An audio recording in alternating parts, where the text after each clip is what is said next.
membawa Kristus kepada bangsa-bangsa dan bangsa-bangsa kepada gereja Tuhan. 27 April 2025. Tamat perselisihan, pertempuran sudah selesai. Kuasa kematian memusnahkan dengan paling teruk. Tetapi melalui Kristus legion mereka terurai. Biarlah sorakan sukacita kedengaran. Haleluya! Dia memutuskan belenggu neraka. Palang-palang dari syurga jatuh menimpa. Biarlah nyanyian pujian sorakan kemenangannya. Haleluya! Kuasa kematian dan iblis telah memusnahkan dengan paling teruk kepada Yesus. Anak Tuhan telah mati disalibkan. Iblis telah cuba dengan lamanya untuk memusnahkan Yesus dan pelayanannya. Ia bermula dengan menggunakan Raja Herodes yang cuba membunuh bayi Kristus selepas ahli-ahli kaji bintang datang mencari Raja Yahudi yang baru.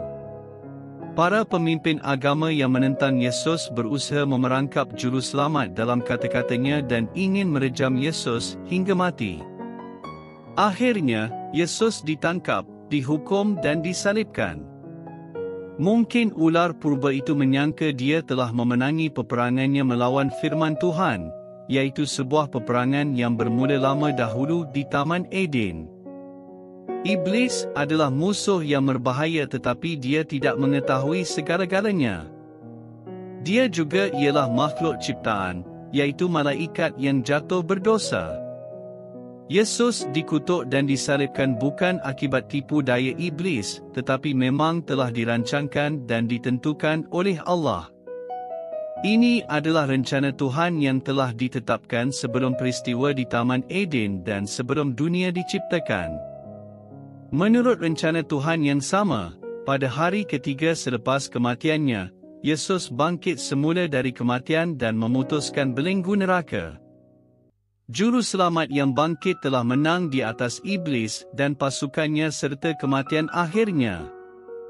Yesus telah melakukan apa yang dia telah diutuskan, iaitu membinasakan perbuatan iblis dan membebaskan kita daripada dosa dan kematian.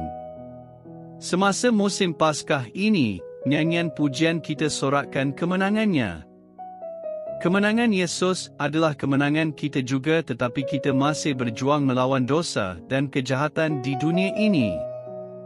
Iblis cuba melakukan yang paling buruk sebelum azabnya dimeteraikan. Dia tidak dapat memusnahkan juru selamat tetapi masih berperang melawan tubuh Yesus, iaitu gerejanya. Ular purba masih menggunakan senjatanya yang sangat berkesan, iaitu dosa, rasa bersalah dan keaiban. Kita menentang iblis dengan perisai iman dan kepastian bahawa dosa kita telah diampuni.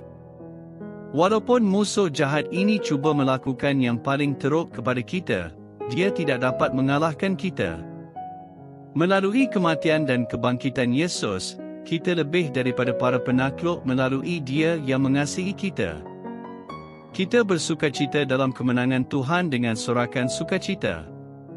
Ini adalah sukacita suci yang kita kongsikan antara satu sama lain dalam ucapan kita, Kristus telah bangkit. Dia benar-benar bangkit. Haleluya! Biarpun perayaan Paskah telah berlalu, sukacita suci ini sentiasa disimpan di dalam hati kita. Kita berdoa, Yesus, Engkau telah menang dalam perjuangan. Bimbinglah saya di jalan-Mu dalam kehidupan yang mencerminkan sukacita suci dalam kemenangan-Mu. Amin.